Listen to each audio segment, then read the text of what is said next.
పిలవగానే వచ్చిన అతిథి దేవుళ్ళందరికీ నా హృదయపూర్వక ధన్యవాదాలు.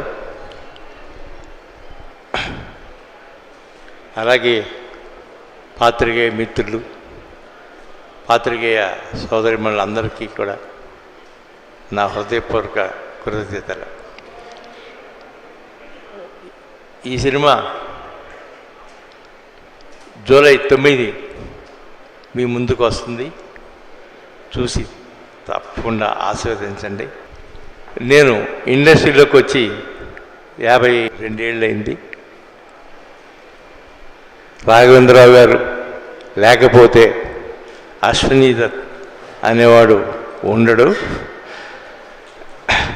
అలాగే నాకు సహకరించిన హీరోలు, హీరోయిన్లు అందరూ కూడా ఇవాళ తెర వెనుక నుంచి ఆశీర్వదిస్తున్నారు. ఎన్టీఆర్ పేరు చెప్తేనే ఒళ్ళు దలరిస్తుంది అందరికీ.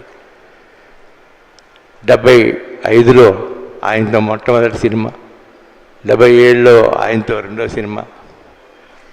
ఆయన తర్వాత ఇంకొక హీరో ఘట్టమనేని కృష్ణ గారు, ఆయన కూడా అలాంటి హీరోనే.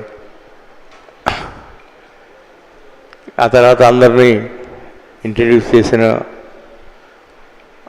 అందరికీ, మహేష్ బాబుకి దగ్గర నుంచి అల్లు అర్జున్ వరకు అందరికీ నా హృదయపూర్వక కృతజ్ఞతలు. థ్యాంక్ యూ అండి. Thank you very much. Thank you sir, thank you very much. 3 generation యాక్టర్స్ని, హీరోస్ని తెలుగు తెరకి పరిచయం చేస్తూ వారందరినీ సూపర్ స్టార్స్గా మలిచినటువంటి, ఆయన బ్లెస్సింగ్స్తో మనందరికీ ప్రజెంట్ చేసినటువంటి సి అశ్వినీ దత్ గారికి మరొక్కసారి కృతజ్ఞతలు తెలియజేసుకుంటూ ఒక్కసారి గట్టిగా చప్పట్లు for this legendary producer of Indian cinema. Thank you sir, thank you very much.